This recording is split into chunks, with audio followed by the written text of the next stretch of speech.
মনের চিঠি যখন আসবে আমার, কালিমার তালকিন দিও বারে বার।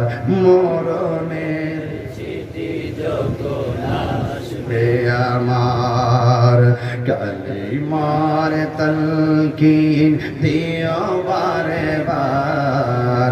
প্রাণ ভরে দেখব চেহারা তোমার, প্রাণ ভরে দেখব চেহারা তোমার।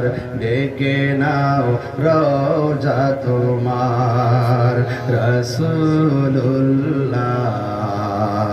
কি উপায় হবে আমার, রাসূলুল্লাহ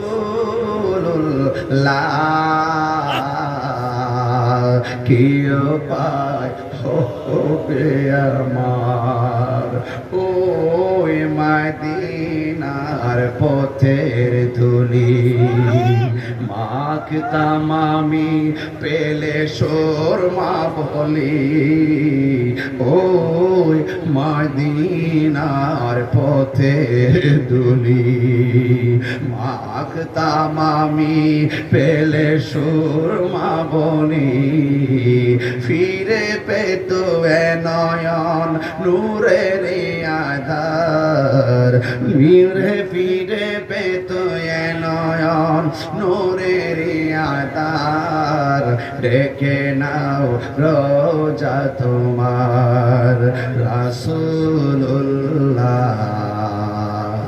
কি উপায় হবে আমার, রাসূলুল্লাহ কি উপায় হবে আমার, রাসূলুল্লাহ কি উপায় হবে আমার, রাসূলুল্লাহ কি উপায় হবে আমার। আমি শুরুতেই বলছি, এক নম্বর হলো ঈমান।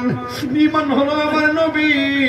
ওই কবর আমার বাবা যাবে না, ওই কবর আমার ভাই যাবে না, ওই কবর আমার দাদা যাবে না। আরে আজকে তো মাধবপুর বার সার্ভিস সংলগ্ন মাহফিলে বইলা দিয়ে যায়, আমি মারা গেলে আজকে যেই লোকগুলো আমার ওয়াজ শুনতে আসছেন, আমি মারা গেলে এখানে অর্ধেক লোক আমার জানাজায় যাবেন না। দুনিয়ার মানুষ এত ব্যস্ত, দুনিয়ার মানুষ সময় থাকতে সময়ের বাগ নেয়, কিন্তু মরণের কষ্টের ভাগ পৃথিবীর কেউ নেয় না। কথা বলেন ঠিক কিনা? হায় রে ও মাধবপুরের মানুষ, কি দিয়ে বুঝাইতাম? শুধু একটাই বলবো, কবরে নবী ছাড়া কোনো আপন, আর জোরে কোন আপন বন্ধুরারে আমার। ও আমার মাধবপুরের বাবারা, ও আমার শাস্তাগঞ্জের বন্ধুরারি, কি দিয়ে আওয়াজ বুঝাইতাম? আমার নবী আপনার নবী বলেন, কবর জায়গাটা বড় ডেঞ্জারাস। এই কবরে যাওয়ার আগে আজরাইল আসবে। আজরাইল কিন্তু করে দরজার মধ্যে আয়সা দাঁড়াইব। কেউ তো আজরাইলকে দেখবো পাগুলা মাটিতে, মাথাটা আসমানে। যারা নামাজ পড়ে না তাদের অবস্থা ভয়াবহ হবে, যারা রোজা রাখে না তাদের অবস্থা ভয়াবহ হবে, যারা নবীরে মানে না তাদের অবস্থা ভয়াবহ হবে, যারা ওলি আল্লাহ মানে না তাদের অবস্থা ভয়াবহ হবে। হেলাই হেলাই সময় নষ্ট করা যাবে না। যেই কোনো মুহূর্তে আজরাইল আমার ঘরে আসতে পারে কি পারে না।